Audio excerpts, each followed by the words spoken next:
ನಮಸ್ಕಾರ. PV news people's voice ಚಾನೆಲ್ಗೆ ಸ್ವಾಗತ.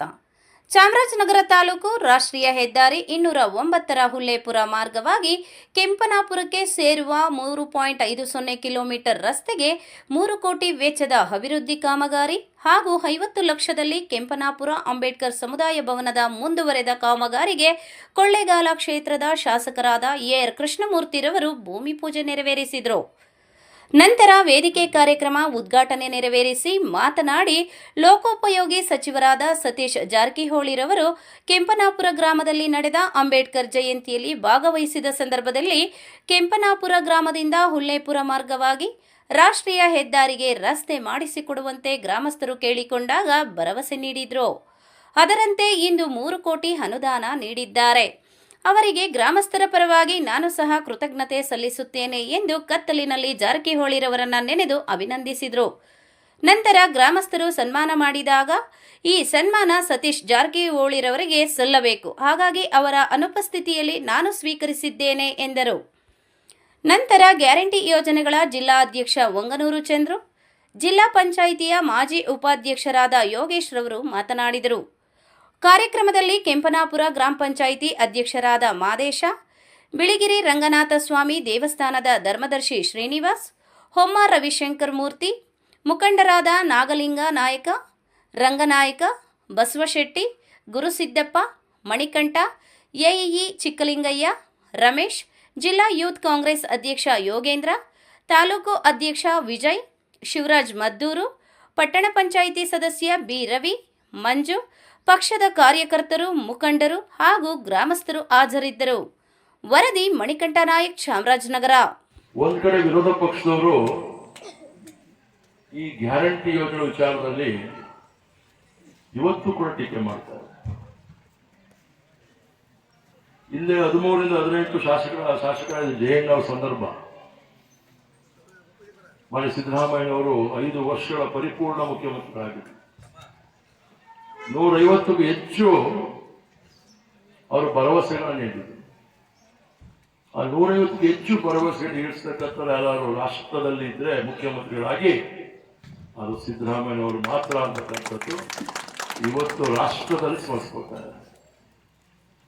ಅನೇಕ ರಾಜ್ಯಗಳು ಇವತ್ತು ಬೇರೆ ಬೇರೆ ಪಕ್ಷದ ಸರ್ಕಾರಗಳು ಅಧಿಕಾರಕ್ಕೆ ಬರಲಿಕ್ಕೆ ಇವತ್ತು ಈ ಗ್ಯಾರಂಟಿ ಯೋಜನೆಗಳು ಇವತ್ತು ಅವ್ರು ನೆರವು ಕೊಡ್ತಾ ಇದೆ.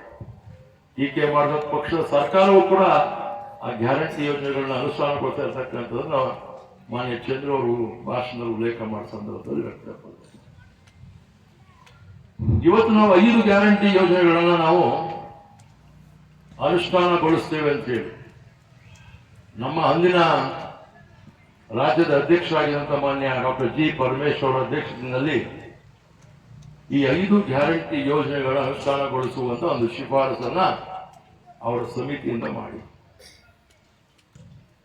ಅದನ್ನ ನಮ್ಮ ನಾಯಕರಾದಂತಹ ಸಿದ್ದರಾಮಯ್ಯನವರು ಅಂದು ಅಧ್ಯಕ್ಷರಾಗಿ ಅಧಿಕಾರವನ್ನ ಸ್ವೀಕರಿಸುವ ಮುನ್ನ ಅವತ್ತು ಬರ್ಬೇಕಾಗಿತ್ತು. ಅವ್ರು ಯಾವುದೋ ತುರ್ತು ಕಾರ್ಯಕ್ರಮ ನಿಮಿತ್ತ ಅವ್ರು ಬೆಂಗಳೂರಿಗೆ ಹೋದ್ರು. ಅದೇ ಸಂದರ್ಭದಲ್ಲಿ ಸತೀಶ್ ಜಾರಕಿಹೊಳಿ ರೈಬಿನಲ್ಲಿ ಕುಳಿತಿದ್ರು. ಈ ಗ್ರಾಮಸ್ಥರೆಲ್ಲ ಕೇಳಿದ್ರು, ಅಂಬೇಡ್ಕರ್ ಜಯಂತಿ ಸಾಹೇಬ್ರನ್ನ ಕರೀಲೇಬೇಕು ಅಂತೇಳಿ. ಆಗ ಮಾನ್ಯ ಶಾಸಕರು ಸತೀಶ್ ಜಾರಕಿಹೊಳಿ ಏನು ಇನ್ವಿಟೇಷನ್ ಹಾಕಿಲ್ಲ, ಯಾವುದೂ ಇಲ್ವಲ್ಲ, ಆದರೂ ಒಂದು ಏನೋ ಒಂಥರ ಇದನ್ನ ಮಾಡಿ ಮಾನ್ಯ ಶಾಸಕರು ಸತೀಶ್ ಜಾರಕಿಹೊಳಿ ಸಾಹೇಬ್ರನ್ನ ಈ ಥರ ಅಂಬೇಡ್ಕರ್ ಅವರ ಜಯಂತಿ ಕಾರ್ಯಕ್ರಮ ಮಾಡ್ತಾ ಇದ್ದಾರೆ ಕೆಂಪನಪುರದಲ್ಲಿ, ತಾವು ಬರಬೇಕು ಅಂತೇಳಿ ಅವ್ರನ್ನ ಒಂದು ಆಹ್ವಾನ ಕೊಟ್ಟರು. ಅವ್ರು